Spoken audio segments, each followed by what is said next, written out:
what does the conservative movement do to fight back and win? Right now, it's about elections. If we're not ballot harvesting legally, whatever we can do, if we're not playing the game that they're playing, you could run someone just shy of Jesus Christ himself right now against the dumbest and most radical liberal and not win.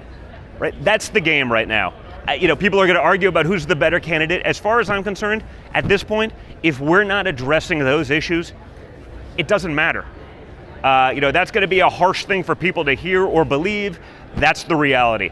We have to be playing the game the way the Democrats do. Maybe once we regain power, we can change the system, we can make it fair, we can make it that magically, the ballot machines in the conservative counties are the only ones that never seem to work, that once you go past midnight, it always seems to go one way. We can change it and do something like every other country in the world does, where they have fair elections, they can figure out these things on the same day.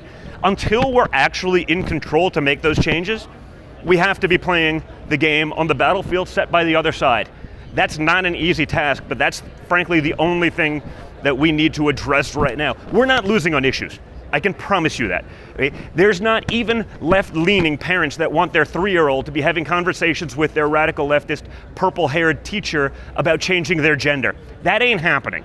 Okay? The average leftist, and I know this even before Twitter sort of became more neutral, I could post about men in women's sports, biological men in women's sports, and people who hate my guts would say, I hate Don's guts, but he's right about this one. We're not losing on those issues, and those are the issues that are the hills to die on of today's Democrat Party. We're not losing on the fact that people are spending twice at the pump what they used to pay. We're not losing on the fact that we don't want to be in a nuclear war with Russia. We're not losing on inflation and what's going on in the economy. We're winning all of those issues, but none of that matters if we're not playing the game at the ballot box, if we're not playing the games the way we need to be playing them on election day. We have to adapt those techniques. We can't be adapting what the radical left does. They weaponize COVID.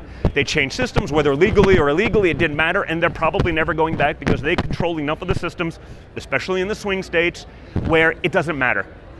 It has to be our number one focus, and there's nothing even close as far as I'm concerned.